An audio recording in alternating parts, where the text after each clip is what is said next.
भगवान जी कहते हैं कर्मण्येवाधिकारस्ते मां फलेषु कदाचन मां कर्म फले हेतु भू संगस्तु कर्मणि। कर्मण्येवाधिकार, हमारा अधिकार किस पे है? कर्म पे। फल के अधिकारी नहीं है। मां कर्म फल हेतु भू ते संगस्तु कर्मणि। और आदमी ये समझ ले कि इसलिए हमें कर्म नहीं करना चाहिए और अकर्मण्य नहीं रहना चाहिए, कर्म करते रहना चाहिए। कर्मयोग में कहते हैं जैसी चेत कर्मणस्ते मता बुद्धि जनार्दन ता तम कर्मणि भूरे मम नियोजत केशव। अर्जुन ने कहा कि जनार्दन, हे केशव, केशव भगवान को जनार्दन भी कहते हैं, तो केशव तो नहीं हूँ। जनार्दन जन्म जितने भी आदमी हैं संसार के दाता हैं। यदि आप बुद्धि को सकाम कर्म से श्रेष्ठ समझते हैं तो फिर आप मुझे इस घोर युद्ध में क्यों लगाना चाहते हैं? वो कहते हैं जब बुद्धि को श्रेष्ठ समझ रहे हैं, मैं बुद्धि से बता रहा हूँ कि गलत काम है, तो आप मुझे बुद्धि तो मेरी बुद्धि काम नहीं दे रही, तो आप ये इस काम में क्यों लगा रहे हैं? क्यों बुद्धि श्रेष्ठ है, बुद्धि नहीं मान रही उसको, फिर भी आप इस काम में क्यों लगा रहे हैं? इस घोर युद्ध में क्यों लगा रहे हैं? अब क्या कहेंगे वो आगे? व्यामेशनैव वाक्येन बुद्धिमोऽसीव मे यदेकं बद्ध निश्चय ये नेत्र हनुमन्त्याम। आपने व्यामिश्रित कहते हैं अनेक अर्थ वाली ऐसी बातें करते हो कि वो मिक्सअप हो जाती हैं और मुझे उनमें से सही बात ढूंढ पाना बड़ा मुश्किल होता है। इसलिए मुझे साफ साफ करके खोल के बताओ ना बात को। कई आदमी कहते हैं ना, आप क्या कहना चाहते हैं, आप ये बताओ, इस बात को खोल के बताओ, क्या इसका अर्थ क्या है, मुझे बताएं, जिससे मेरे लिए सर्वाधिक श्रेष्ठ क्या होगा। अब भगवान जी कहते हैं लोके अस्मिन् यद्विधा निष्ठा पुक्ता मया नघ ज्ञान योगेन साख्यानाम कर्मयोगेन योगिनाम। वो कहते हैं भगवान ने कहा, हे निष्पाप अर्जुन। क्यों कह रहे हैं निष्पाप अर्जुन? कह रहे हैं अर्जुन के नाम अलग क्यों बता रहे हैं? निष्पाप कह रहे हैं कि तुम जो पूछ रहे हो ना, इसमें कोई पाप नहीं है।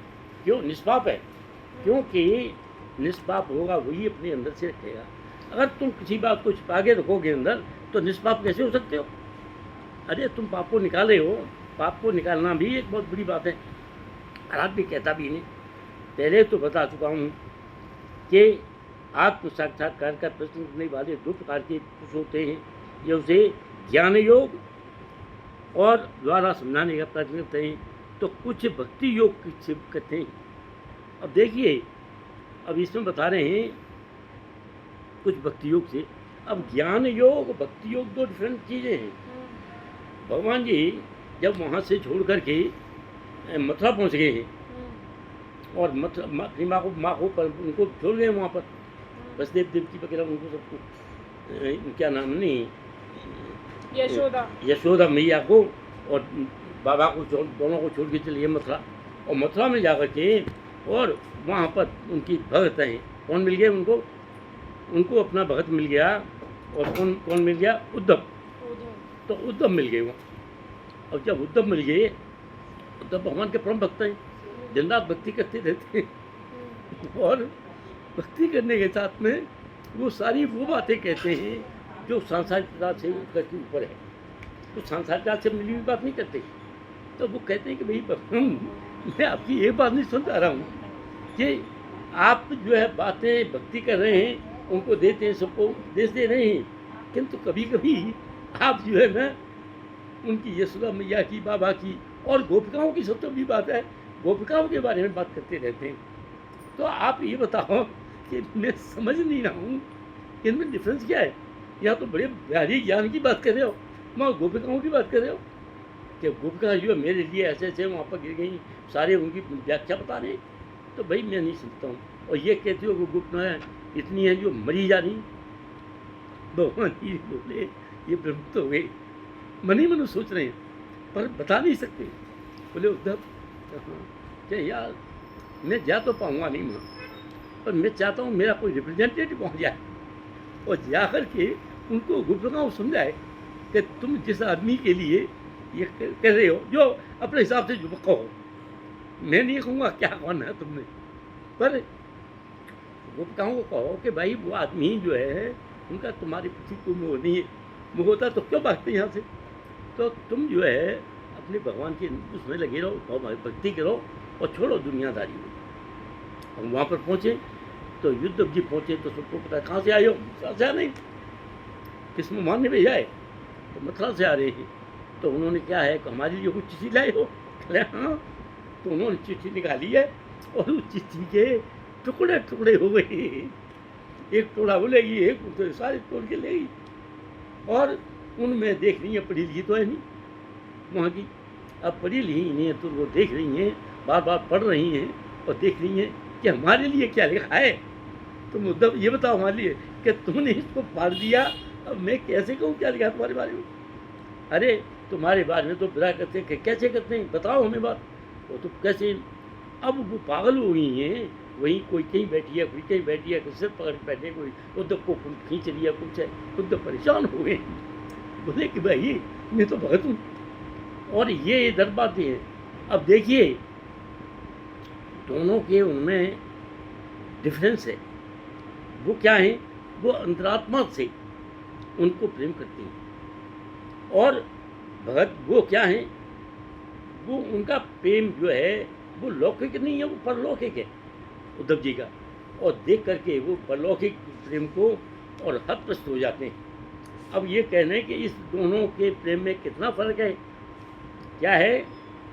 श्री भगवान ने कहा कि हे निष्पाप अर्जुन, मैं पहले ही बता चुका हूँ कि आत्म साक्षात्कार का प्रयत्न करने से वाले दो प्रकार के होते हैं। कुछ उन्हें ज्ञान योग, ज्ञान योग करने वाला कौन है, उद्धव, वो ज्ञान से समझा रहा है, पर उनके दिमाग में गोपिकाओं में ज्ञान की कोई बात नहीं आ रही, द्वारा समझाने का प्रयत्न कर रहा है। और कुछ भक्ति योग की, भक्ति में सेवा में के द्वारा, और भक्ति में तो भक्ति कैसी है उनकी, उनका भी गोपियों का जो प्यार है निष्पाप है, निष्पाप पाप है, प्यार है, तो वो उनको लेते हैं। तो वो कहते हैं भगवान जी, तान सर्वाणी संयम्य यास्ते मनसा सुना इंद्रियाणि यंत्रिभ्य तस्य प्रज्ञा प्रतिष्ठिता। यह है दो का 61 वाले में। तो इसमें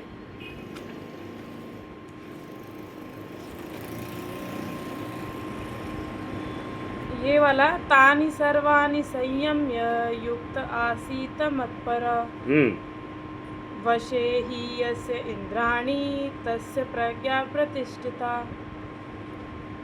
जो इंद्रियों को पूर्णतः वश में रखते हुए इंद्र संयम करता है और अपनी चेतना को मुझ में स्थिर कर देता है, वह मनुष्य स्थिर बुद्धि कहलाता है। हाँ, अब ये कह रही है, आपने कहा है बिल्कुल सत्य है। अब ये कह रहे हैं तान सर्वाणि संयम में युक्त आसीत मत्प्रभः विषया इंद्रियाणि तस्य प्रज्ञा प्रतिष्ठिता। जो इंद्रियों को पूर्णतया बस में रखते हुए, तो जो अपनी इंद्रियों को पूर्णतया से बस में रखे हुए है और रखते हुए इंद्रिय संयम रखता है और अपनी चेतना को मुझ में स्थिर कर देता है, वो मतलब स्थिर प्रज्ञा है। तो इनमें कौन है ये, जो इंद्रियों को बस में किए हुए कौन है, उद्धव, और उनको बस में करते हुए सारी बात बता रहे हैं उद्धव। और वो जो बात करते हैं तो उनका क्या है, इंद्रिय संयम करता है, अपने चेतना को मुझ में स्थिर रखता है, किंतु उनकी चेतना भगवान में निश्चित है। मतलब इसमें जरूरी ये है कि जरूरी नहीं है कि आप अपने इंद्रियों को चीज़ों से हटाओ, बल्कि उसको भगवान की सेवा में लगा दो। और मनुष्य स्थिर बुद्धि कहलाता है।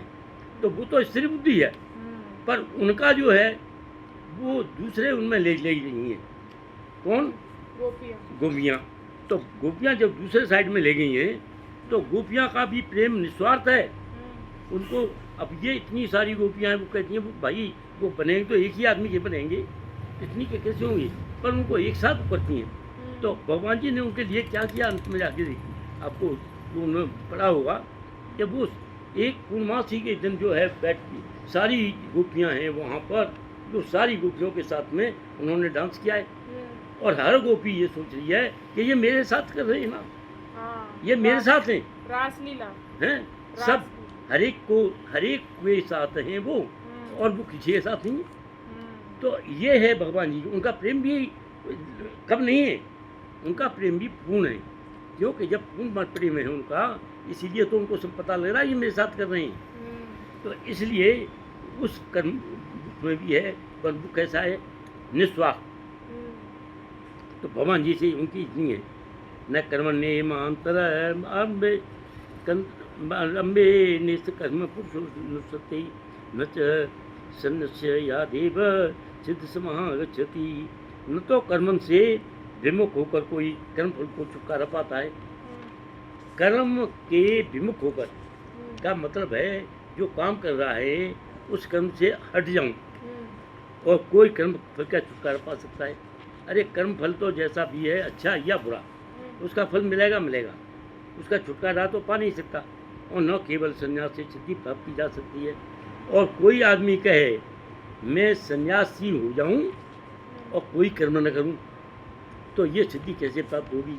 अब देखिए, कोई आदमी कर्म करना चाहता है, बैठा हुआ है, और बैठे बैठे भगवान जी के वहाँ मथुरा की बात है, वहाँ बैठे हुआ है, एक महात्मा बैठे हुए हैं भगवान जी के ऊपर और कर रहे हैं, और वहाँ पर कोई आता है तो जो भी खाना वाना दे जाते हैं, कुछ कर देते हैं, आटा दे देते हैं वहाँ पर, और दाल वाल दे देते हैं, कुछ दे देते हैं और रख जाते हैं।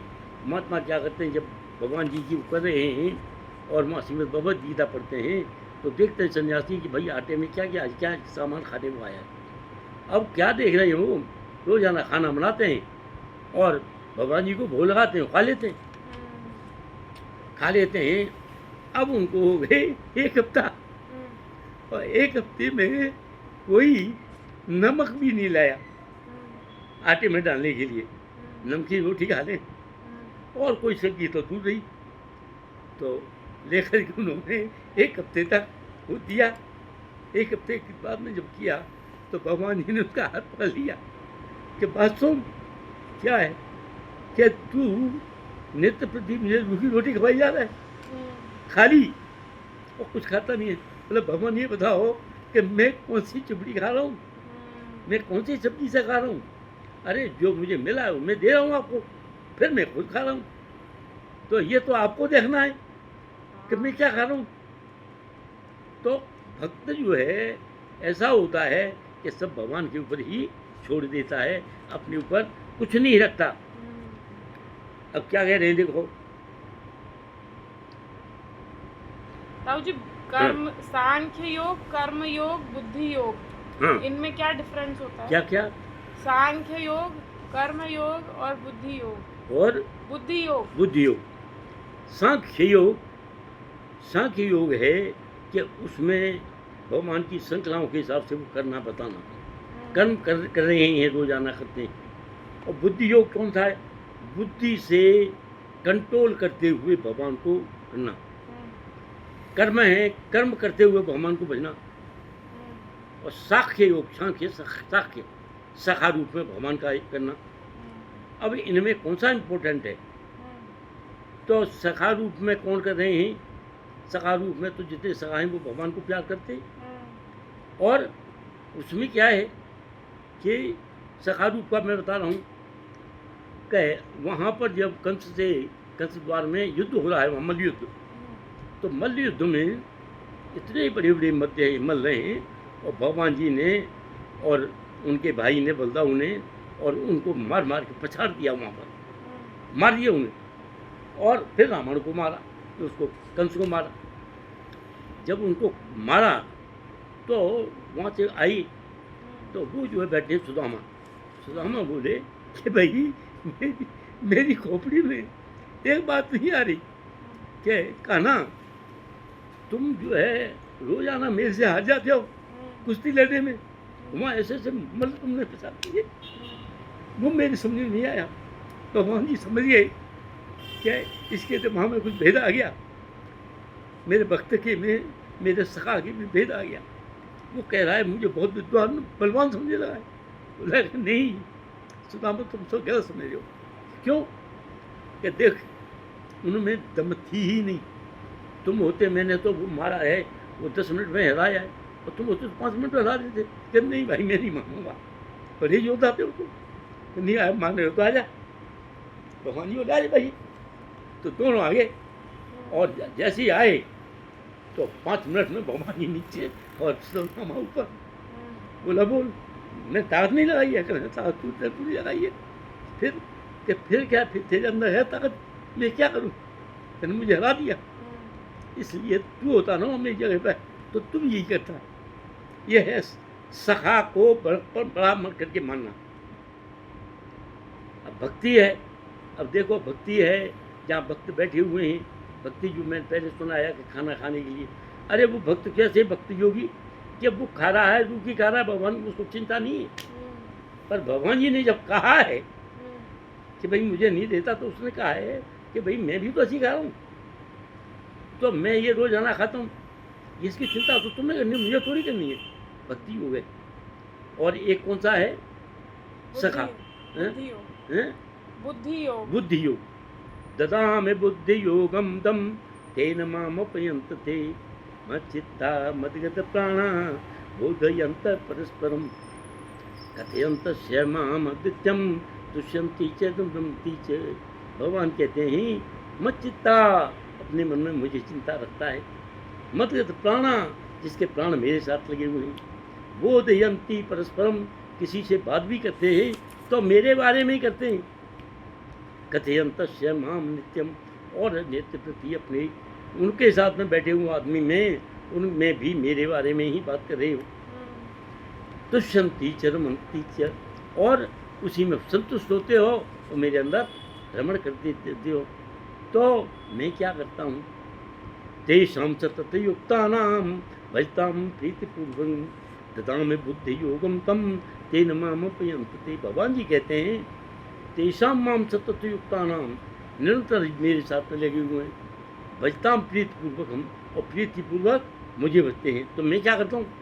ददामि बुद्धि योगम तम, मैं उनको बुद्धि देता हूँ, तात तेन मामुपयन्ति, जिससे मुझे भजें। अब देखो कोई भी भक्त, कोई आदमी भगवान को ऐसे नहीं बचता, ऐसे नहीं बचता। कैसे बचता है? भगवान उसको बुद्धि देते हैं, उसके दिमाग को कंट्रोल करते हैं कि तू तो मेरा भक्त है, आज भक्ति नहीं कर रहा है तो मेरी भक्ति कर।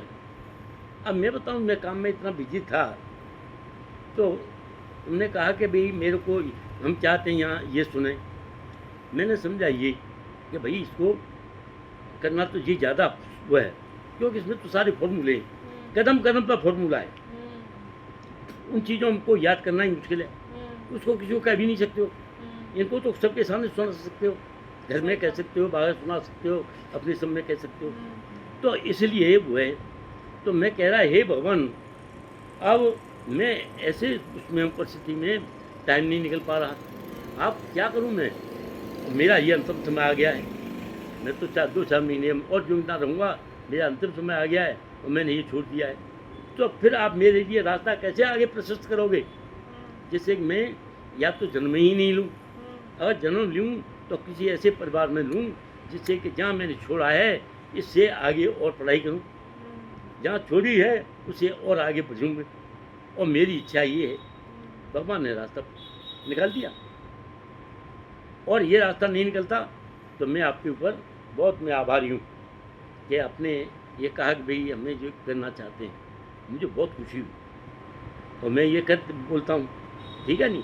तो ये है, वो कहते ददामि बुद्धि योगम तुम, मैं उसको बुद्धि देता हूँ, तेन मामुपयन्ति ते, जिससे मेरे पास आ सके। तो ये कौन करता है? भगवान क्या करते हैं। जब तक भगवान की इच्छा नहीं होती कोई काम नहीं होता। तो भक्त के लिए भी भगवान जी जो है कुछ न कुछ करते हैं ऐसा, जिससे आदमी, अब क्या कह रहे हैं कि मैं जब यहाँ आया तो गांव से, तो मेरी आंखें खुली कहाँ, आ करके मंदिर पर हमारे फूफा जी थे, उनके पिताजी साथ आए, मुझे वहाँ छोड़ गए कि हमारे गांव के पंडित हैं ये, यहाँ तू रह मंदिर पर, और यहाँ सेवा कर, यहाँ पढ़ाई लिखाई कर, यहीं पर रहना और ये करना। मैं ठीक है। अब खाने का जिन नहीं पता खाऊंगा कहाँ से, अब खाने के लिए तो मुझे करना है। तो मैंने क्या किया कि हम वहाँ पर देखना अपना चालू कर दिया खाना, ले करके ट्यूशन से 10 रुपया महीना लिए, अपना जो मिल जाए रूखी सूखी। तो मैं बहुत दिन तक तो रूखी रोटी होटल पर बनवा देता था नमक डाल के, उन रोटियों को ही खा लेता था, पानी पी लेता था, सब्जी वब्जी का नाम का नहीं। फिर कुछ पैसे आने लगे, मेरे गुरुजी मिल गए जो मुझे पढ़ाते थे, 6वीं 7वीं में मिले, यहाँ उन्होंने पहचान लिया मुझे। उन्होंने एक 40 रुपये महीने का ट्यूशन लगाया। मैंने पंडित जी अब तो खाने के लिए सब्जी भी मिल जाएगी रहेगी, सब्जी भी खाने लग गया। पर मुझे चिंता नहीं कि भाई क्या है, क्योंकि भगवान जी मेरे साथ हैं। अब देखिए कि वहाँ रहते मुझे काफ़ी दिन के बाद में एक यहाँ CRR मिला, कोई किसी ने जानकारी कराई, तो वो 4.5 रुपया रोज़ पर डेली बेसिस पर रखा उन्होंने। तो 4.5, मैं इसलिए बता रहा हूँ कि भगवान की क्या इच्छा क्या है, इसको समझो। 4.5 रुपया रोज़ मिलते थे मुझे, सुबह शाम तक आता था साइकिल पर, यहाँ CRI पे फिर जाता था सब्जी मंडी, 4.5 रुपये मिल जाते थे। तो वहाँ मैं पहुँचा हुआ, और वहाँ पहुँचा तो मेरा जो वो हेड था, उससे एक आदमी जिसने नई नई खोली थी 25 न्यू रोड पर, वो कहने लगा भाई कोई आदमी चाहिए हमें, ज़रा पढ़ा लिखा हो और सही तरह का हो। तो वो एकदम वो मुसलमान था जिसने मिला भाई, बनारस का रहने वाला, कहीं से जानकारी निकाली थी, सरफुद्दीन अली अहमद। तो उन्होंने कि आदमी तो है मेरे पास, बच्चा है, तो उन्होंने मेरी जानकारी कराई। तो मेरे से बोले कि तुम मैसेज करना, तो मैंने हाँ जी मैं 25 रोड हूँ, आप कहाँ रहते हो? मैंने सब्जी मंडी घंटा घर पर रहता हूँ, कि वो हमारे नज़दीक है, आप वहाँ से आ जाना। मैंने ठीक है जी। तो बता देना। बोला कि ऐसा करो अपनी साइकिल जो है यहाँ रखो मेरी कार में, और मैं चलता हूँ। अब मेरे खोपड़ी में आई कि तू यहाँ पर आया है, तेरे पास यही तो एक साधन थे रोटी कमाने का, इधर उधर भाग दौड़ता है, और ये अपनी कार में मुझे रख के ले जाएगा और यहाँ धक्का मार देगा, साइकिल ले जाएगा।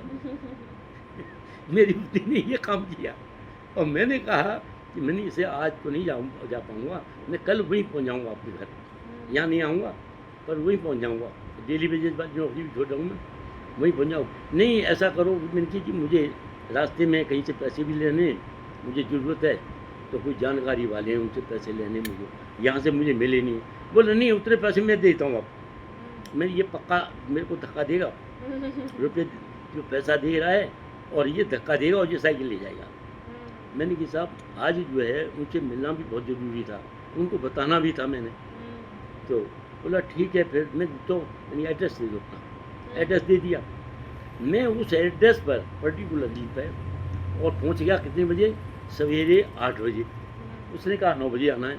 मैंने खटखटाया उसको, तो उनका बाप जो बहुत बड़ा वकील था वो बाद में जज बन गया हाई कोर्ट का। तो उसने कहा कौन है? कभी हुई? अरे कल वो आदमी मेरा तो पता था ना, वहाँ 3-4 आदमी और करते थे बस।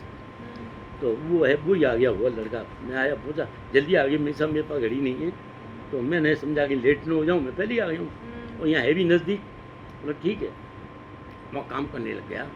काम करने के लिए गया तो काम करने से पहली बार ये घटना बताता हूँ कि एक आदमी आया जो कि वहाँ पर सब्जी वब्जी लगाता था, उसी पर जहाँ मैं रहता था मंदिर के आसपास लगाता था।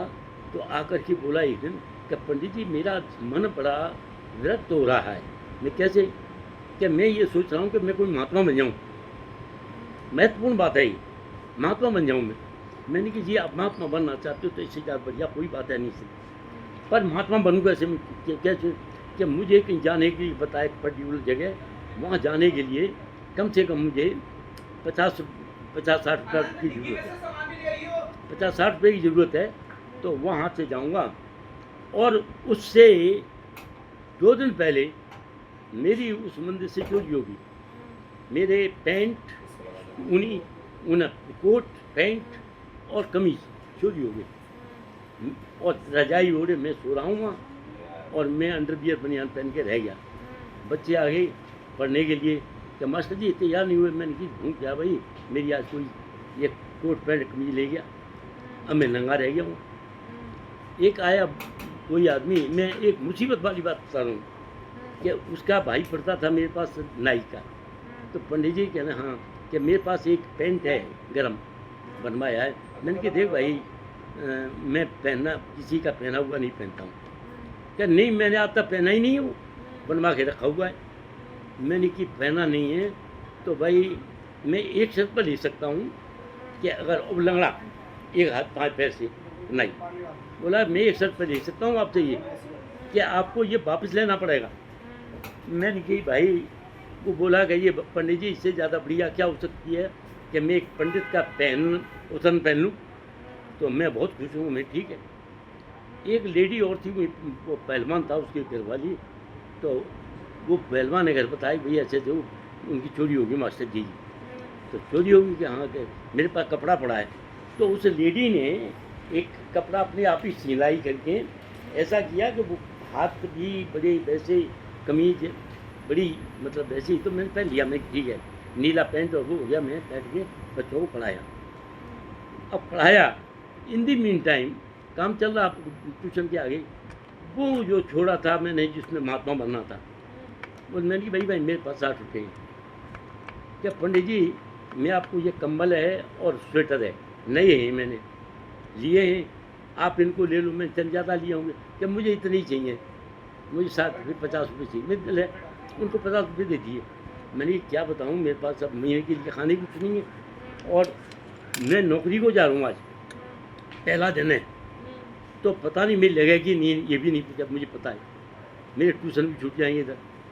वो बैठ के वो आदमी सब्जी बेचने वाला बोला मैं भी सब्जी फब्जी नहीं लाया हूँ, आज मैंने महात्मा बनना ही बनना है। मैंने की तो पता क्या है कि पंडित जी मैं अपने मन से कह रहा हूँ दिल से कि जहाँ आप इंटरव्यू देने जा रहे हो वहाँ आपका काम बनेगा। मैं गया तो मेरा काम बन गया। मैंने की भाई है, बोला फिर आया वो शाम को, पंडित जी क्या बताओ। मैंने कि ये बनेगा काम, पैसे तो तुझे दे ही दिए, काम बन गया, कुछ दिन के बाद मिल जाएगी, पर एक ट्यूशन है मेरा 40 रुपये महीने का, उसको पढ़ाता रहूँगा, तब तक मेरी रोटी चलेंगी। बोला ठीक है पंडित जी एक काम है मेरा। मैं क्या है बोलो, कि मुझे आप पढ़ाना, ये संस्कृत नहीं जानता हूँ मैं तुझे पढ़ा दिया करूँ रोजाना, कितने पैसे लोगे, मैं फ्री में पढ़ाऊँ भाई, पैसे कोई नहीं लेना तेरे से, तेने महात्मा एक बड़े अच्छे काम के लिए जा रहा है। तो उस आदमी का मलकागंज के बस स्टैंड पे एक मंदिर बना हुआ आज भी, और इतना बड़ा वो पंडित है, करता है वो करता है और भक्ति बहुत करता है। वहाँ पर आदमी चढ़ावा आ जाता है खाने पीने को। मैं गया तो मैंने कि महाराज सो आ करके महाराज ने पैर पकड़ लिए, आप मेरे गुरु हैं, आप महाराज मत करो आप। मैंने कि आपको शोभा नहीं देता है, या सब आदमी क्या कहेंगे, ये लड़के के छोटे ये लड़के के ये महात्मा पैर पर में बोला कि मेरी आत्मा तो चाहती है कि आपने मुझे यहाँ पहुँचाया है।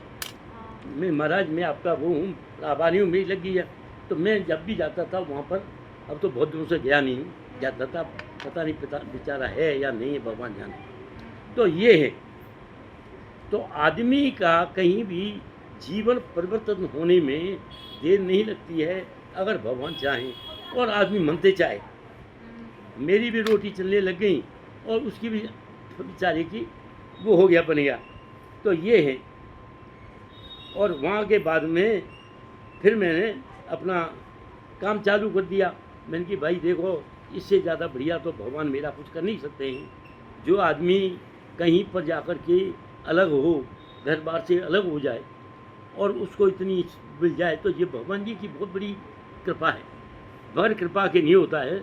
और अगर वो कृपा नहीं होती तो न मेरे पास तो न कहीं घर, न जमीन ज़्यादा, न कुछ खाना न पीना, कोई चिंता नहीं है, रहने का इंतजाम नहीं।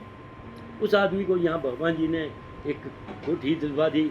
मैं समझता हूँ भगवान जी बहुत अपरंपार, बहुत कृपा है, इससे ज़्यादा कृपा हो ही नहीं सकती होगी। अब ये बच्चे उसको मेंटेन रखें, मेंटेन करें, इसके साथ ऐसे और भी कई चीज़ें बन गई, तो मेंटेन करें, ये मेरी याद इच्छा है। अब देखो भगवान पूरी करते हैं, क्या करते हैं। नहीं कश्चित क्षणम अपजात तिष्ठति यकन। मैं क्यों बताता हूँ बीच बीच में ये बातें, अपनी घटना, कि ये सच्ची घटना है, ये भगवान से जुड़ी हुई घटना है। और आदमी को वो घटना जब याद होती है तब ये भी पता लगता है कि इस श्लोक में इसने ये और कहा था। तो ये घटनाएं बताना आवश्यक हैं, और घटनाएं जो अपने ऊपर घटती है तब वो ज़्यादा वो होती है उससे निष्ठा। प्रैक्टिकली सीखने को मिलता है ना। हाँ, नए कश्चित क्षणम अपजात तिष्ठति अकर्मकृत काव्यते ही अपस कर्म सर्व प्रकृति जयी गुण ही है। भगवान जी कहते हैं प्रत्येक व्यक्ति को प्रकृति में अर्जित गुणों के अनुसार विवश होकर के कर्म करना ही पड़ता है। हर आदमी को कुछ न कुछ, हर आदमी जीव जंतु जितने ही कर्म करते रहते हैं टाइम, और कोई ऐसा क्षण नहीं आता है कि कर्म न करे, किंतु हमारे ऊपर डिपेंड करता है। मनुष्य ही सबसे ज़्यादा बुद्धिजीवी है, बाकी तो अपने जितने भी चींटी हैं, वैसे हैं, पशु पक्षी हैं, ये सारे कर्म कर रहे हैं। खाने पीने के लिए अगर रहने की भी चिंता लगा कर लेते हैं, बनाने की, पर मनुष्य सबसे ज़्यादा विद्वान है, दिमागी है, तो उसका भी कर्म करता है। पर मनुष्य जो है उनसे कुछ अलग चीज़ है। मनुष्य के अंदर तो बहुत सारे गुण हैं, अवगुण हैं। अब अवगुणों को वो निकालता है आगे या गुणों को निकालता है, ये भगवान जी के ऊपर भी है, उस आदमी के ऊपर भी है कि किस चीज़ को अपने अंदर लाता है।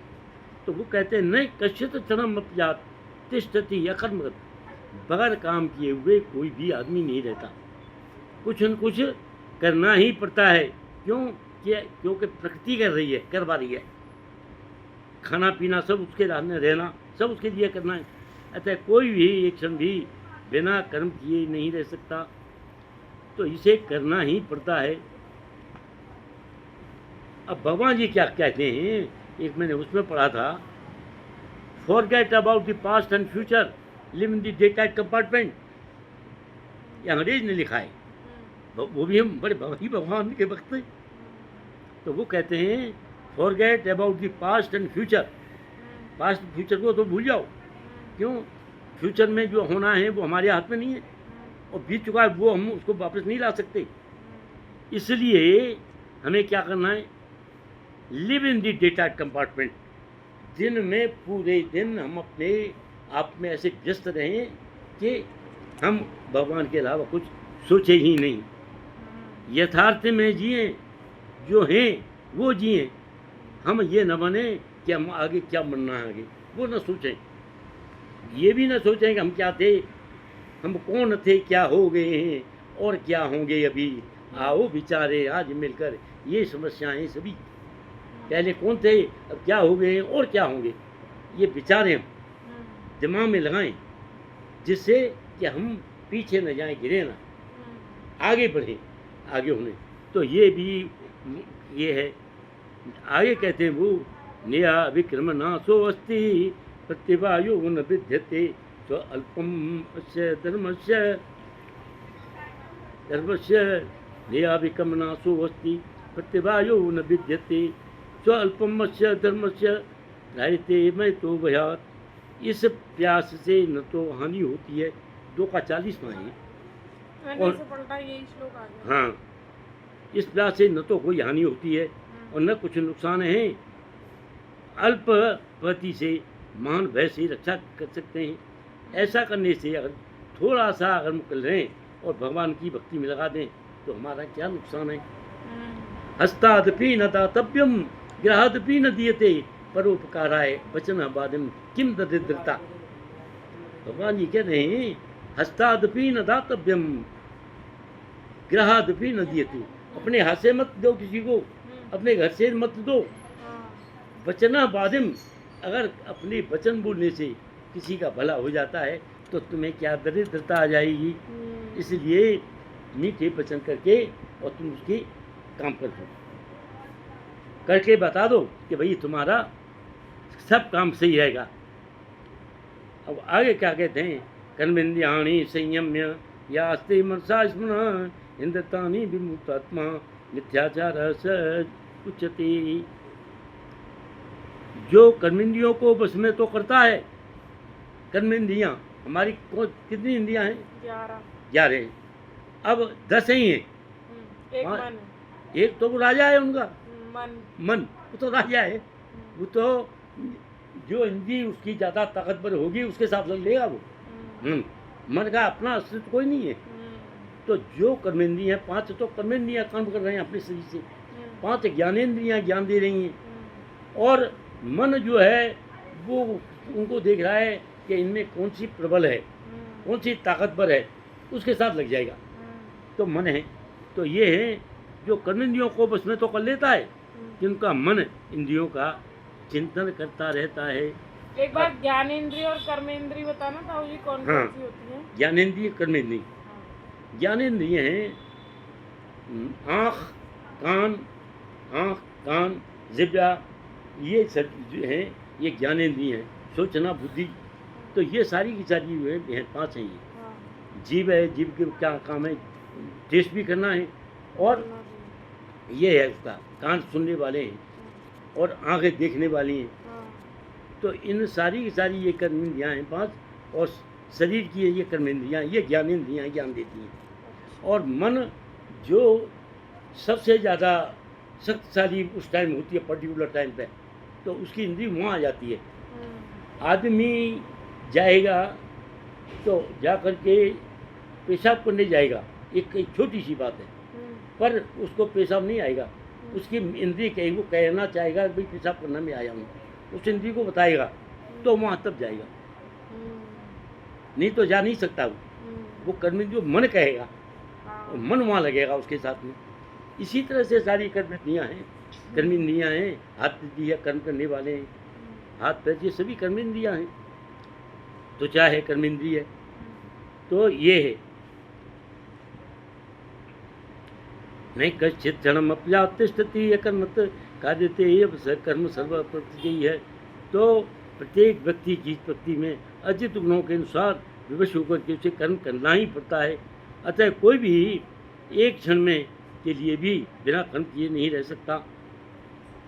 कर्मेन्द्रियाणि संयम्य यास्ते मनसा स्मृ इंद्रतानि विमूढ़ात्मा मिथ्याचार च उच्यते।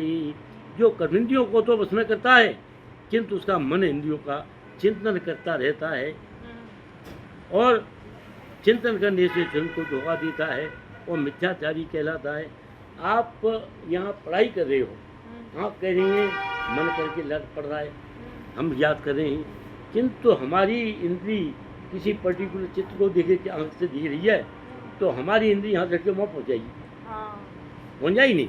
कोई बात सुनी है, गाना आ रहा है, तो यहाँ से भूल करके वहाँ पहुँच जाएगी हमारी मन। तो वो कोई कह रहा है कि ये भगवान जी कहते हैं कर्मेंद्रियों को तो बस में करता है, किंतु उसका इंद्रियों का चिंतन लगा रहता है कि पर्टिकुलर पर, तो वो आदमी न काम कर सकता है और न वहाँ रह सकता है, न भगवान का काम कर सकता है।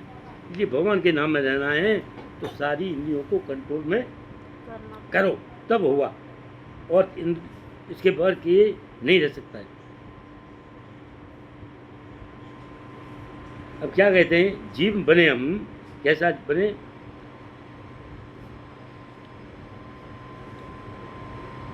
यथार्थ में जिए, यथार्थ में जहाँ हम रह रहे हैं उसमें जिए, और कल्पना से ही नहीं है।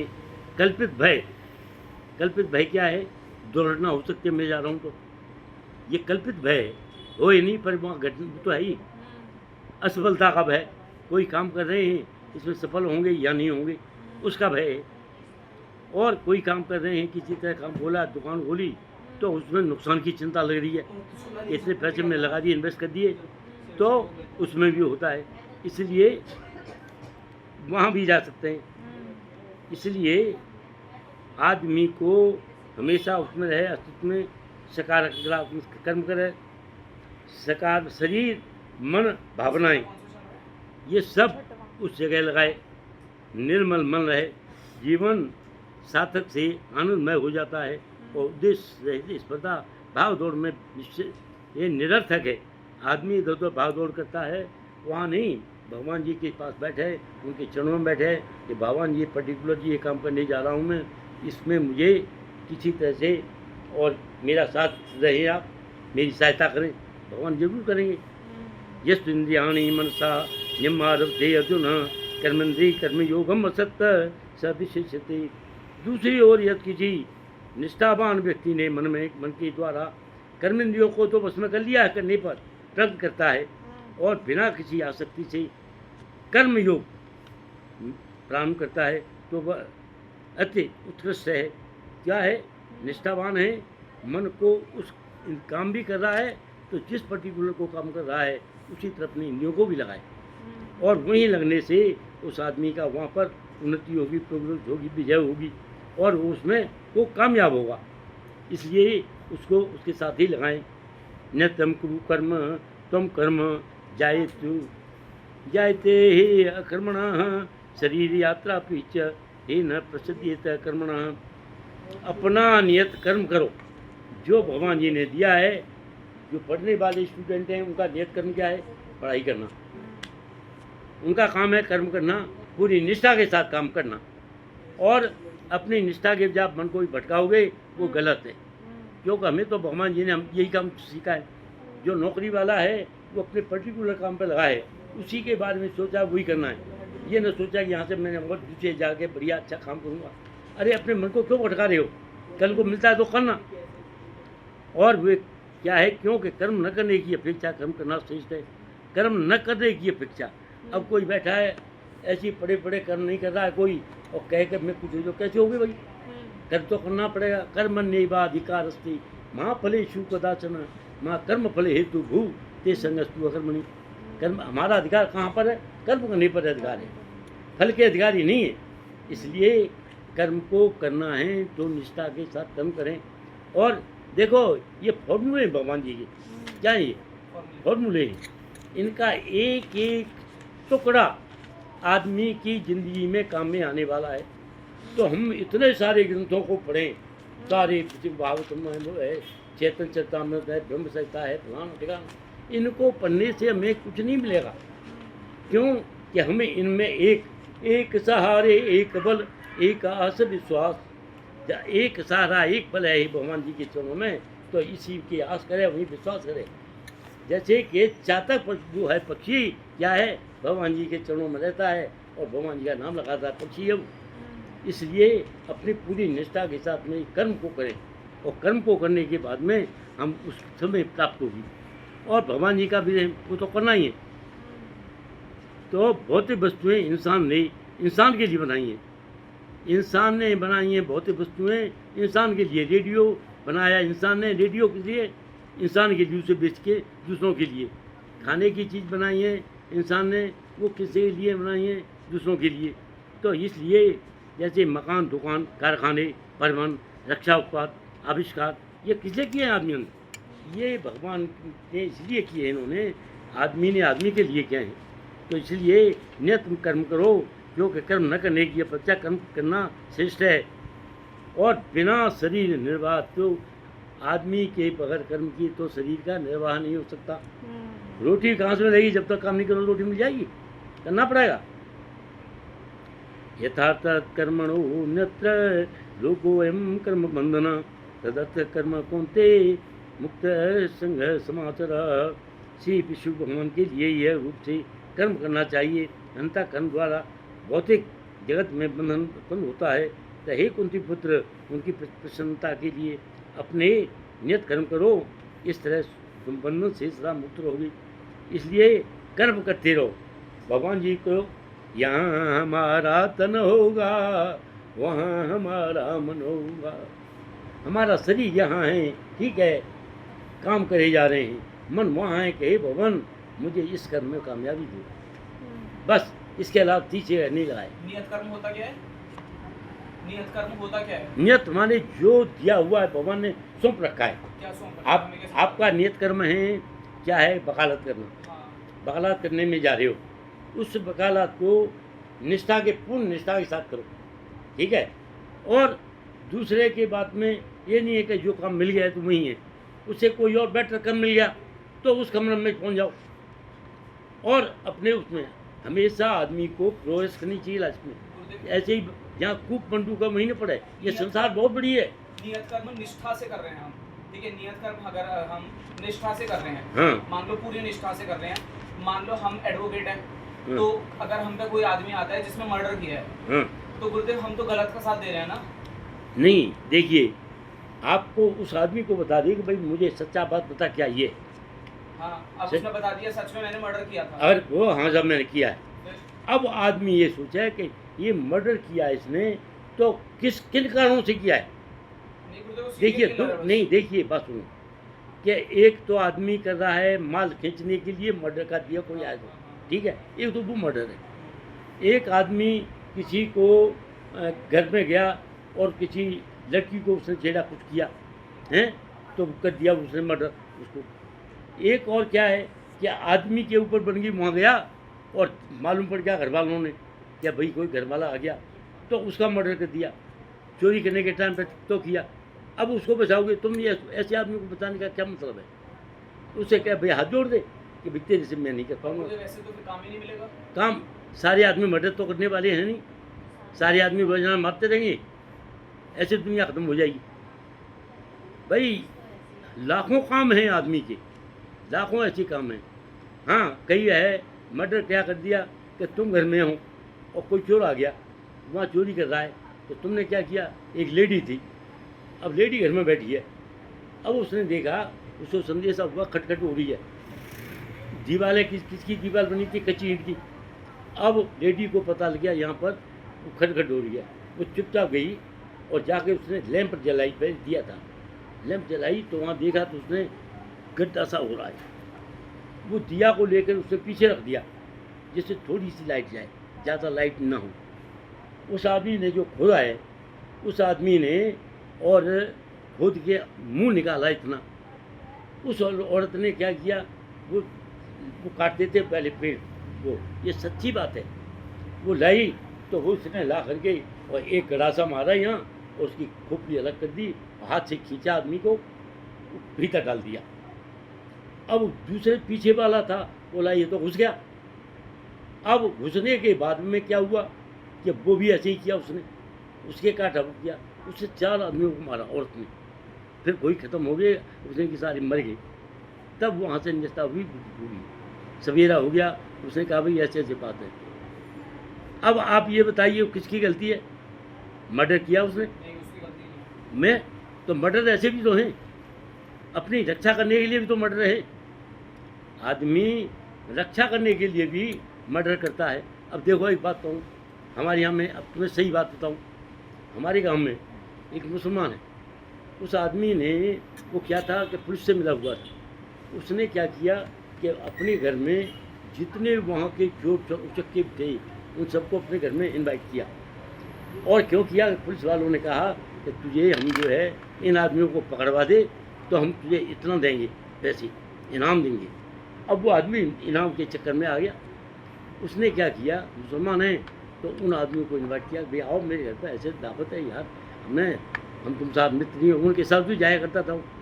तो आ गया, आकर के उसने और भीतर एक बकरे का गोश्त रखा और शराब रखी, वो जो खाने पीने लग गए। अब खाने पीने लग गए, उधर उस आदमी ने क्या किया, पुलिस वाले को इन्फॉर्म किया, तो उनका थानेदार है ना, उसने झाँका अंदर कि यहाँ पर बैठे हुए हैं। अब झाँका तो झाँकने में, हालांकि वो पुलिस वाला जो था अपनी वर्दी में नहीं था, झाँकने से उनका जो हेड था, किसका, जो आए हुए थे उनका हेड, उसने देखा, ये सच्ची घटना बता रहा हूँ, उसने देखा कि अरे यहाँ तो यार ये कोई आदमी आ गया है, और देख के पीछे को हट गया है। वो एकदम क्या किया, ऐसे ही बैठे बैठे सारे बैठे और ऐसे देखा, और बैठे बैठे ऐसे करके ऊपर देखा, उसने ऊपर क्या है कि एक पहले लगा देते दीवार पे कपड़ा टांगे लीजिए, हैंगर जैसे कर देते, फुटी बहुत मोटी थी, वो उछल के उसने खुटी पकड़ी और नीचे जंगला था, जंगला पे पैर रखा, फिर खुटी पे रखा, और ऊपर छप्पर था, छप्पर बनाते इनके गेहूं के जो फुला वगैरह थे, उसमें छप्पर में मारा सिर, और सिर मार के और ऊपर चला गया छत पे, और छत पे जाके मकान के चारों चक्कर काटा उसने कहा कि एक जगह नी ऐसी है कि ज़मीन से थोड़ी ऊपर है, मैं कूद सकता हूँ, वहाँ से ऊपर से कूद गया। वो कौन था? वो जितने और आदमी थे उनका हेड, चोरों का वो हेड था, और वहाँ से और कूदा, और कूदने के बाद में और घर के बाहर निकल गया। अब वो जानता था कि यहाँ से कोई सिपाही थानेदार मुझे पकड़ नहीं सकता है, तो दरवाजे पर जाके बोला, अरे आप वहाँ कहाँ पड़े हो? वहाँ थे, मैं तो यहाँ जा रहा हूँ, पढ़ना है तो पढ़ लो, है तुम्हारी माँ ने दूध पिलाया है ऐसे। तो वहाँ से जितने भी थे, कौन सिपाही विपाही, सारे धर भागे, उसके पीछे भागे निकल के भाग गया। और बोला उसको, आदमी था नहीं, नहीं कहाँ, क्या तुझे साले जिंदा नहीं छोड़ूंगा मैं, तेरे पूरे परिवार को नष्ट कर दूंगा मैं। उसको ये कहा, हमारी हमारी होती जिसने बुलाई थी, तेरे परिवार को नष्ट कर दूंगा। उस करके ने कहा है, ये उस आदमी ने डाकू था। अब ये कहते हुए भागा, जब भागा तो वो पीछे चोर थे वो भी भागे, वो सब भागे। इसका मतलब उसका एम क्या था, उसे क्यों चलाया था कि ये मेरे साथी भाग जाए, सब भागे, कोई नहीं पकड़ा गया। अब उन्होंने क्या किया, उस नीम के एक लड़के को ट्यूबवेल पर काटा, एक को कहीं काटा, कोई कहीं काटे, सारे करके ख़त्म कर दिए। और वो नीम मेरी शादी में आया, दिल्ली आया हुआ था, मर्डर वाला कतली था, पड़ोस में रहता था। तो पिताजी बोले, पिताजी से बोला कि पंडित जी कोई परेशानी हो तो कि मैं भी चलूँ। हाँ चल, तू भी चल। बैठा लिया उन्होंने, वो भी आया हुआ था, तो वो भी बैठा हुआ था मेरी बारात में। बारात में आया तो यहाँ आकर के जहाँ बैठे थे चंद्रावल में, मेरे चंद्रावल में जहाँ का नाम है, वहाँ पर दिल्ली के बड़े से बड़े कतली पड़े हुए थे वहाँ। और एक थे पंडित जी, पंडित खचेरू पंडित, वो थे स्वतंत्रता सेनानी। तो मैंने कही उनसे, अपने चचा सोच सकते कि ऐसे ऐसे कोई हमारे आदमी है यहाँ पर, वो शराब पीना चाहता है, शराब पीना चाहता है, हाँ तो ठीक है, उसको मेरे पास ले जाओ। तो मैंने उस आदमी को, कौन नहीं जो काम का वो था, तो उसको लेकर भेज दिया। मैं तू एक काम कर कि भाई ये है, वो ले गए। तो वहाँ देखे तो खचेरू पंडित बैठा हसन, और बड़ा लंबा चौड़ा आदमी, साला 6 फुट ऊँचा, बड़ा मोटा था जी, स्वतंत्रता सेनानी था। यहाँ पर सैकड़ों, उस जिस टाइम पे थे ना, हिंदुस्तान पाकिस्तान नाम था, सैकड़ों हजारों साले कत्ल कर दिए उसने मुसलमानों को, और काफ़ी सामान लिया उसने। अब लेकर के आया जैसे ही, तो वहाँ से काट पीट के ये मन दिखाओ तो गलत है। तो वो जब क्या हुआ कि उसने कहा कि अरे तू है भाई, तू आया। उसने आके पैर पकड़ लिया हमारी अम्मा जी ने, उसके पंडित जी के। बोले पंडित जी आप क्या, तू कहाँ से आएगा, मैं इनकी बारात में आया कि कैसे आया, कि चुप हो गया वो। तो दूसरा बोला कि ऐसे ऐसे कह रहा था शराब वगैरह उसके लिए, और सब बोला अच्छा शराब के लिए आया तू, एक काम कर लिया, एक बोतल खरीद ला। वो पंडित बोला, अब पंडित ने लेके उसी से खरीदवाई, और वहाँ और सब आदमियों को पिलाई। उसके बाद में वो आया। अब वो बाद में कह रहा मेरे से कि भाई आपने तो ऐसी जगह पहुँचा दिया, हमारे पिताजी को कह रहा कि इन्होंने तो मुझे ऐसी जगह पहुँचा दिया कि मैंने जब कत्ल करके जाता था तो उसी के पास जाता था मैं, और मेरा गुरु था उसके पास पहुँचा दिया। आपने लड़के की शादी ऐसी जगह की है कि जी की नहीं है, वो अपने आप ही होती है सदाई, हमने नहीं किया। बड़ा नाम था उस जगह का। मैं कहीं यहाँ भी लगता था कि वो बात होती थी तो मैं कह देता था हाँ भाई क्या है। तो आदमी जात से मैंने एक मकान खरीदा, आधा मैं लिया, आधा वो पुलिस का थानेदार था उससे लिया, आधा मैं लिया था। वो झगड़ा करने लग गया, इस पुल को मेरी तरफ लगा दो। मैंने कहा भाई यार यहीं रहेगा, यहाँ तेरे कैसे लगेंगे। अब बोला कि ऐसे कैसे लगा, भाई आया हुआ था मेरा, एक चारपाई पड़ी तो एक का डंडा मेरा हाथों में, एक का भाई के में, छोटे में, 3 थे हम वहाँ खड़े हो गए लेके डंडे। बोला कि तुम अपनी दादागिरी दिखा रहे हो और मैं थानेदार में होगा। वो राजन बोला मैं यहाँ पर हूँ, वकील हूँ, तेरे को 2 मिनट पकड़वा दूँगा। बोल क्या चाहता है। बोला जी मैं भी चंद्रावल से जा कर के और आदमी ले आऊँगा। मैं बोला चुपचाप, मैं तू चंद्रावल से आदमी लाएगा, वो आकर के मेरे पैर छुएंगे पहले और फिर उस कहेंगे किसको मारना है बताओ। बोला क्यों। मैंने कि चंद्रावल में ही ससुराल है। तो मैंने खचेरू पंडित को जानता है। तो मैंने कि फलाने आदमी बोला, मेरा 5-7 आदमी गिनाई। अब वो आदमी बोला कि महाराज मैं आपसे नहीं जीत सकता, मैं तो तू भाग जा, जो हो रहा है वो होने दे, तू भाग जा, आगे से मत कभी मत आना। मैं असल में ऐसा था ही नहीं, पर यह है कि जब आदमी हो जाए तो नाम बताना पड़ता है। तो उस पूरे मोहल्ले में सरदार थे और पंजाबी थे। उनको ये पता लग गया कि यहाँ जो आया हुआ है ये आदमी बदमाश है। और जहाँ मैं पहुँच जाता था कोई आदमी मेरे पास नहीं आया करता था, कोई नहीं आता था। अब यहाँ एक इसकी तिलक नगर की है क्या ये बात? हैं? तिलक नगर की है क्या? तिलक नगर की है, तो वहीं की बात है। तभी तो जहाँ बोल भी तू तो रहे थे, हैं बोल भी तो रहे थे वो इस दिन। कह रहे थे नहीं, तो वहाँ सारे आदमी घबराते थे मेरे से। और एक जगह यहाँ इसकी एक से थी सहेली, उसके यहाँ झगड़ा हो रहा, वहाँ मैं पहुँच गया। अरे मैं क्या हो गया भाई, ब्राह्मण था वो, मैं क्या हो गया। अब सरदार नहीं थी, वो थे 2-3-4 और आगे, वहाँ सरदार ही ज़्यादा थे, पंजाबी सरदार। मैं क्या हो गया, तो वो बोला एक आके, अरे यहाँ से चलो, ये क्या है, क्या यहाँ पर गुंडे आ गए, क्या गुंडे, सो सारे इतनी देर में सारे सब भागे। मैंने कहा देखो, जब तक ये आदमी ने किराया दिया है तब तक इसी घर में रहेगा, और यहाँ से कोई जा नहीं सकता है, समझा नहीं। और किचन जाने की कोशिश की भगाने की, तो मैंने समझ लेना पे, मैं कह के चुपचाप चला आया। बोला सारे चुपचाप रहो। वहाँ बड़ा रुआब था मेरा। तो एक ये है, क्या चीज़ है कि कोई कोई ऐसा होता है कोई कारण नहीं, तो इसलिए मैंने आपको किस बात में सुनाई है ये,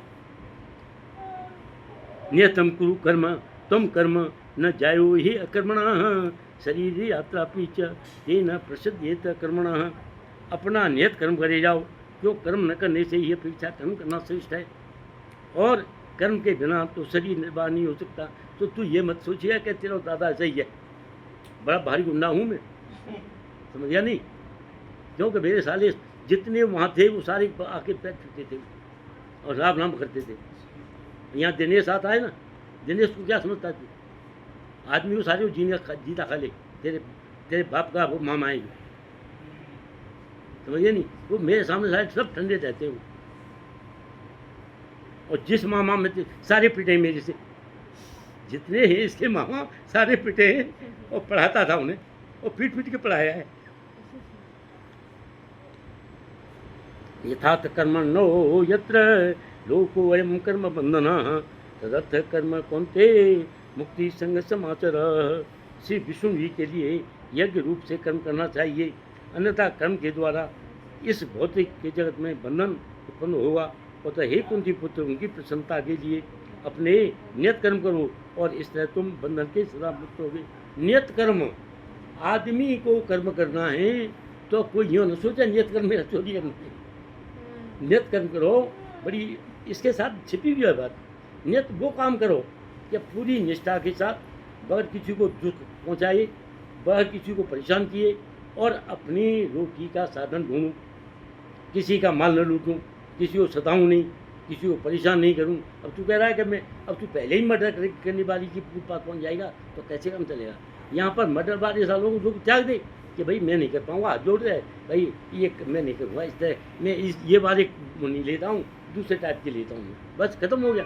क्यों आदमी उसको जो करे। अरे रोटी भगवान 2 रोटी कम खाओ, बुरे पैसे के 1 लाख रुपया उससे बड़ा बढ़िया होता है कि किसी आदमी से 100 रुपये ले लिए जाए और रूखी रोटी खा ली जाए। बुरे आदमी की मदद नहीं करना चाहिए, समझे नहीं। मदद किसकी करनी चाहिए, जो वास्तविक के जिसको रिक्वायरमेंट है, ज़रूरतमंद आदमी है, उसकी मदद करनी चाहिए। अब कहने ये 2 तीसरी बात पूछी है, तो ऐसा है कि ये बातें जो है ना अच्छी नहीं है। हमेशा मदद किसकी करे, तुम भगवान के भक्त हो, तुम्हारी माला पड़ी हुई है, भगवान के भक्त हो, तुम गैर भक्त की मदद क्यों करोगे। तुम तो भक्त की उसकी मदद करो जो भगवान का भक्त है, वो तुम जो उसी करो जिसकी हम कर सकते हैं। जो भूखा मर रहा है, उसको कोई तंग कर रहा है, उसकी मदद करो, अपने जिम में से करो, उसे कम पैसे लो, समझे नहीं।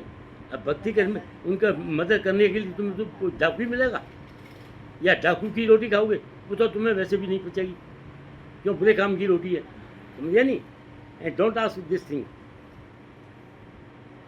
स यज्ञा प्रजा दृष्ट्वा पुरोवाच प्रभात प्रजापति अनेत प्रसव वो विष्ट काम दुख। सृष्टि के प्रारंभ में समस्त प्राणियों के स्वामी प्रजापति ने विष्णु के लिए यह सहित मनुष्यों तथा देवताओं को, संततियों को रचा, और उनसे कहा तुम इस यज्ञ में सुखी रहो, क्योंकि इसे तुम करने से तुम्हें सुख पूर्वक रहने तथा मुक्ति प्राप्त करने के लिए समस्त वांछित वस्तुएं प्राप्त हो सकेंगी। अब आगे कह रहे हैं भगवान जी, क्या कह रहे हैं, वैदेश सर्वेश अम्बिद्य सर्वस्य चाहं हृदि सन्निविष्टो मत्सह स्मृति ज्ञानम् अपोहनं च वेदयस्य सर्वे अहमेव वेद्यो वेदांतकृत वेदविद्य एव अहम। क्या मतलब है इसका? ये 15 का 15वां श्लोक है। अब इसमें क्या है? वेदयस्य सर्वस्य चाहम हृदय सन्निवस्तु, सबके साथ में सर्वस्य चाहम हृदय सन्निविष्टो मत है स्मृति ज्ञानम अपोहनम च वेदयस्य सर्वे सर्वे में विद्यते वेदांत वेद्यते हम। मैं प्रत्येक जीव के हृदय में आसीन हूँ, आचित पहले रहता हूँ।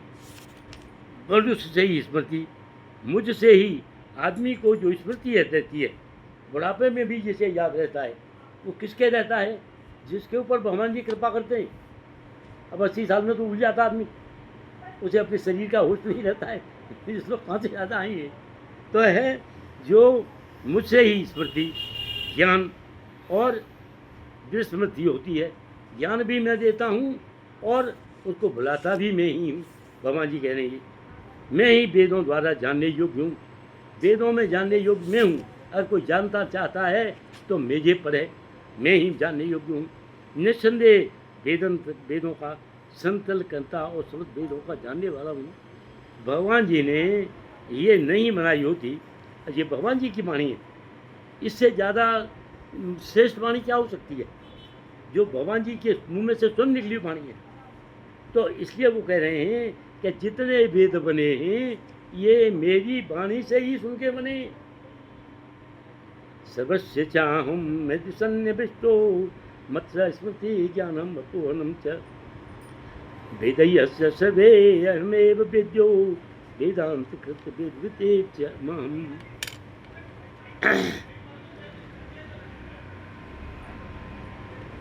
अब आगे कह रहे हैं कलयुग में वैदिक शास्त्रों के संकीर्तन यज्ञ।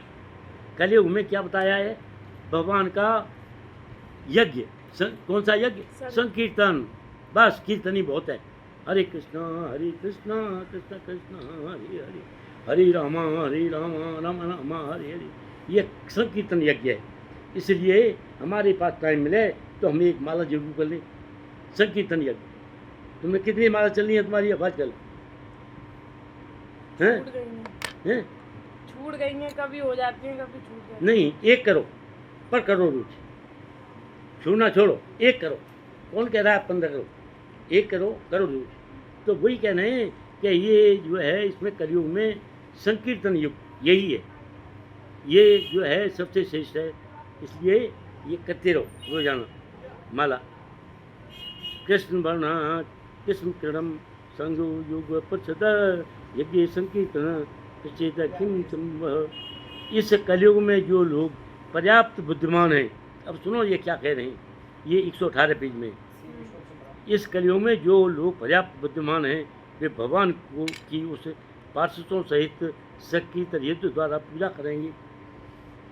समझे नहीं? एक पढ़ो, ये संकीर्तन यज्ञ है। एक पढ़ो, एक माला करो, पर करो अवश्य। 2 करो तो बढ़िया है, और 16 करो तो सबसे बढ़िया है। ये जरूर करो, इसको छोड़ो मत। क्यों कहते हैं? भगवान जी कहते हैं सत्यम कीर्तयन्तो माम यतन्तस्य दृढ़ता नमस्यन्तस्य माम भक्त्या नित्ययुक्ता उपासते। सत्यम निरंतर कीर्तयन्तो माम, मेरा कीर्तन निरंतर करे जाओ। सत्यम कीर्तयन्तो माम यतन्तस्य, यत्न के साथ, दृढ़ता के साथ, नमस्यन्तस्य माम भक्त्या, भक्त जो है मेरा नमस्कार करते रहते हैं टाइम, नित्य युक्त उपासते, और नित्य की मेरी उपासना करते हैं। इसलिए मेरी उपासना करे जाओ, इससे बढ़िया कोई नहीं है। तो एक ही करो, एक बार करने में क्या परेशानी है? कोई नुकसान नहीं है, कोई कुछ छुड़ा रहा है। यज्ञों के द्वारा प्रसन्न होकर के देवता तुम्हें भी प्रसन्न करेंगे, और इस तरह मनुष्यों तथा देवताओं के मध्य सहयोग से सबों को संपन्नता होगी। इससे क्या होगी? संपन्नता आएगी सबको, और संपन्नता से क्या होगा? आदमी का जीवन सफल होगा और आदमी निरंतर आगे बढ़े जाएगा। और खुद को भी बताएगा पढ़ाएगा, और अपने मिलने जुलने वालों को भी कहेगा कि तुम यही काम करो।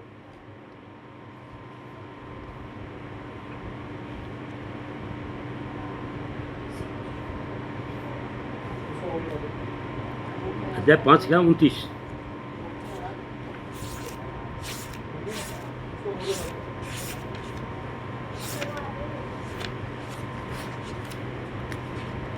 भोक्तारं यज्ञतपसां सर्वलोकमहेश्वरं सुहृदं सर्वभूतानां ज्ञात्वा मां शान्तिं रक्षति। इसलिए देखा है मैंने क्योंकि बहुत इम्पोर्टेंट था। मुझे समस्त यज्ञों का, तपस्याओं का प्रमुख भोक्ता समझो। जितनी यज्ञ हो रही हैं, जितनी तपस्याएं हो रही हैं, वो कहाँ जाती हैं, कौन कर रहा है? भगवान उसका भोग करते हैं, उनका भोक्ता समझो। और समस्त लोगों देवताओं का परमेश्वर भी समझो। जितने भी संसार में देवी देवताएं, वो मेरे से ही उनका प्रादुर्भाव हुआ है। उनको मेरे ही द्वारा हुए हैं। जीवों को उपयोगी और हितैषी जानकर मैं सब जीवों का हितैषी हूँ।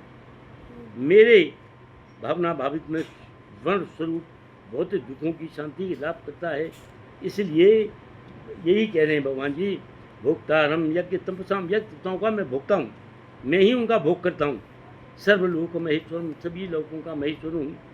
सुहृदम सर्वभूतानाम, जितने भी प्राणी हैं उनका सुहृदय हूँ। सुहृदय मतलब उन आदमियों को हर तरह से मदद करने वाला, उनकी हर तरह से चिंता रखने वाला, हर तरह से परेशानियों से दूर करने वाला हूँ। ज्ञात्वा मां शान्तिं रक्षति, जो इस बात को जानता है तो उसको क्या होता है? उसको शांति को प्राप्त होता है। इसलिए हमेशा क्या करो? हमेशा क्या करो? सुहृदं सर्वभूतानां ज्ञात्वा मां शान्तिं रक्षति। भोक्ताराम यज्ञ तपसाम सर्वलोकमहेश्वरम्। अब इसमें कह रहे हैं आहार शुद्धो सत्व शुद्ध, सत्व शुद्धो ध्रुवा स्मृति, स्मृति लब्धा सब ग्रंथि नाम विप्रमोच्य। यज्ञों के मनुष्यों के खाद्य पदार्थ शुद्ध होते हैं। जब युद्ध करता है, ये यज्ञ करता है, तो सभी बढ़िया से बढ़िया पदार्थ लेके करता है। शुद्ध भोजन करने से और भोजन शुद्ध होगा तो क्या होगा? मनुष्य के जीवन शुद्ध होगा शुद्ध भोजन करने से। इसलिए कहते हैं कि हाथ धो करके खाना बनाओ, हाथ धो करके खाना खाओ, भगवान जी को हाथ धो के करो। क्यों करते हैं? यही है, शुद्ध हो जाता है। जीवन शुद्ध होने से स्मृति में सूक्ष्म तत्व शुद्ध होते हैं। अब जीवन का आदमी सब चीज़ें शुद्ध हैं तो भगवान जी के सारा शरीर वो भी शुद्ध हो गया, सारे तंतु शुद्ध होते हैं। स्मृति तत्वों के शुद्ध होने पर मनुष्य भक्ति योग का चिंतन कर सकते हैं और सब मिल करके कृष्ण भावना भावित तक पहुँच सकते हैं, जो आज के समाज में सर्वाधिक आवश्यक है। इसलिए इनका क्या करें हम? इनको जितनी भी चीज़ें हैं इनको खूब निष्ठा के साथ करें। इष्टान भोगान्य वो देवा दासते यज्ञ भाविता वेदाध्य यज्ञ यो बुद्धे तेस्तम एव स। जीवन की विभिन्न आवश्यकता की पूर्ति करने वाले विश्व देवता यज्ञ प्रसन्न होने पर प्रसन्न होकर के तुम्हारी सारी आवश्यकताएं पूरी होंगी। किंतु जो इस उपहारों को देवताओं के अपनी प्रिय जाति भोगता है वह निश्चित रूप से ही चोर है। जो भगवान जी को बगैर भोग लगाए खाना खा रहा है वो क्या है? चोर है, ये नहीं कर रहा है। देखो हमारे बात में, हम भगवान के भक्त हैं तो हमारी बात में गलत बात तो आनी ही नहीं चाहिए। हमारी बात में ये कम से कम 10वीं बार पूछी होगी कि कोई ऐसा हमें चोर मिल गया, चोर की हम कर रहे हैं वकालत। अरे भाई वो चोरी की वकालत क्यों? कोई नहीं, सब मर गए। अरे हम तो बढ़िया आदमियों की कर रहे हैं। गांधी जाता ना, गांधी तो कहता था मैं झूठ नहीं बोलूँगा और बुनिया, और उसका कहाँ पहुँच गया? उसकी बात। गांधी वकील नहीं था, बैरिस्टर था, इंग्लैंड से किया हुआ, और उसकी अफ्रीका में बहुत अच्छी चली थी, यहाँ भी चली थी। पर उसने देख लिया कि यहाँ वकालत करने से मुझे कुछ नहीं मिलेगा, तब जाने उसने लंगोटी पे आया था। समझे नहीं? समझे नहीं? और वो क्या है, आज उसको पदवी मिल गई राष्ट्रपिता हुआ, उसको कुछ गेन तो हुआ ना। आदमी ऐसे हजारों करोड़ों आए, पैदा हुए, मर गए, कोई पूछता है? उसका नोटों के ऊपर गांधी का नाम छपा हुआ है नहीं? तो अब वो है, आदमी को उसका कुछ न कुछ मिलता अवश्य है। यज्ञ शिष्टासन संतो, ये वाला कल करते हैं उधर, हैं? यहाँ से कल करते बस दो ही है। यज्ञ शिष्टासन संतो मुच्यंते सर्वकिल विषयी भुज्यते ते तगम पापा, ये प्रचंतात्म कारणात् भगवान के भक्तों को सभी प्रकार के पापों से मुक्त हो जाते हैं, किंतु यज्ञों में अपने दिए हुए भोजन को भी खाते हैं। अन्य लोगों जो इंद्रिय सुख के लिए खाद्य भोजन बनाते हैं वे निश्चय रूप से पाप खा रहे हैं। ये ऐसा भोजन important है। बनाएं तो भगवान के लिए बनाएं, उसी को खाएं और खिलाएं। और जो ऐसा नहीं कर रहा है तो क्या है, वो समझ लो पाप खा रहा है। प्रेमांजन चक्षुरित भक्ति विलोचनेन संत सदैवेषु विलोकयन्ति यम श्याम सुंदरम चिंता गुण शरीरम गोविंदम आदि पुरुषम तुम भजामि। आदमी को क्या है, प्रेम से बोलने की आदत डालें। ये बहुत इम्पोर्टेंट बात है, प्रेम से बोलने की आदत डालें। और साहित्य हमारे लिए क्या चाहे, प्रशंसा। किसी के आदमी है उसकी प्रशंसा, आप तो बहुत बढ़िया आदमी हैं, प्रशंसा करो। बात तो झूठी प्रशंसा मत करो, सच्ची उसके अंदर जो गुण है उसकी प्रशंसा करो। प्रशंसा, आप मृदभाषी हैं, हैं। बुद्धिमान हैं, उनको बताए, परिश्रमी हैं, उन्नति करने वाले हैं, तो ये उनको बताओगे तो आदमी थोड़ा होगा कि भाई ये मेरे बारे में बता रहा है। और सहयोग कहाँ का करे आदमी का, पढ़ाई में सहयोग करें। किसी को जितना पढ़ा सकते हो पढ़ाओ, पैसा दे के पढ़ाओ तो भी जाए, ये सबसे बड़ा पुण्य है। कारोबार में सहयोग करें, सफलता में सहयोग करें, कहीं कोई बात भूल रहा है तो उसको सहयोग करें। और समय दुख दर्द में, किसी को दुख है, दर्द है, परेशानी है, उसमें सहयोग करें परेशानी के टाइम पे। और बुरे समय में उसका हाथ थाम लें, वो कभी आदमी भूलेगा नहीं कि हम जिस आदमी ने इतना बुरा समय आया था जब मुझे कोई देखने वाला नहीं था, पर इस आदमी ने मेरा हाथ थामा और मेरी सहायता की, मैं धन्य है आप। उसको जितनी वो हो सके कम है, क्यों कि कोई आदमी भूलता नहीं है। अत्रावत भवति भूतानि परिणाद संभवः यदा भवति पर्जन्यो यज्ञ सर्व संभवः। सारे प्राणी अन्न पर आश्रित हैं, जो वर्षा से उत्पन्न होता है, और वर्षा यज्ञ करने से उत्पन्न होती है। वो यज्ञ कहाँ से करता है, नियत कर्मों से उत्पन्न करते हैं यज्ञ। और क्या है, एक ऐसा दे सब सदै सब सादे सब बुझाए, यद जो तू सींचे मूल को फूल है फल है घास। एक है सादे सब सदै, एक को सादे की सब सो जाते हैं। अब पेड़ बोओगे तो उससे क्या पूरा वृक्ष बनेगा, खाने पीने को मिलेगा, तो सब सत जाएंगे। फूल है फल है घास, फूल आएंगे फल आएंगे। जो तू सींचे मूल को, उसके जल को पानी जल में दोगे तो फूल है फल है घास, उसमें खूब फल आएंगे, फूलेंगे, सब होगा। इसी तरह से हमें भी अपने ये सोचना चाहिए कि हमारे अंदर ऐसी क्या चीज़ है जिसके ऊपर में पानी देने से हमें फूलेंगे फलेंगे, वो होगा। अब मेरे लिए क्या दिखाई दे रहा है, मेरे लिए दे रहा है कि ये बच्चे पढ़ जाएंगे, कुछ आगे बढ़ेंगे, अच्छी बुद्धि आएगी, तो ये परिवार पढ़ेगा फूलेगा, और दूसरे अपने बहन भाइयों को मदद करेंगे, और परिवार की मदद करेंगे, बुजुर्ग आदमियों की मदद करेंगे। तो इसलिए हमारा कर्तव्य क्या है, बच्चों को पढ़ाना और पढ़ा करके उनकी ज़िंदगी बनाना। और लड़का हो या लड़की हो, इनमें से कोई फर्क नहीं पड़ता, क्यों कि लड़का है वो भी अपना परिवार करेगा, लड़की जहाँ जाएगी वो भी अपने परिवार को देखेगी। तो और सब कहेंगे कि देखो ये है सुलक्षणा है, अच्छे लक्षणों वाली है, इसके माँ बाप ने इनका बहुत अच्छा किया है, परवरिश किया, तो वहाँ होगी। क्योंकि आदमी हम मर जाएँ तो हम देखने आएंगे कि कौन तो हमारा लड़का है, न कौन देखने आएगा कौन लड़की है, क्योंकि जो रहने वाले वही कहेंगे।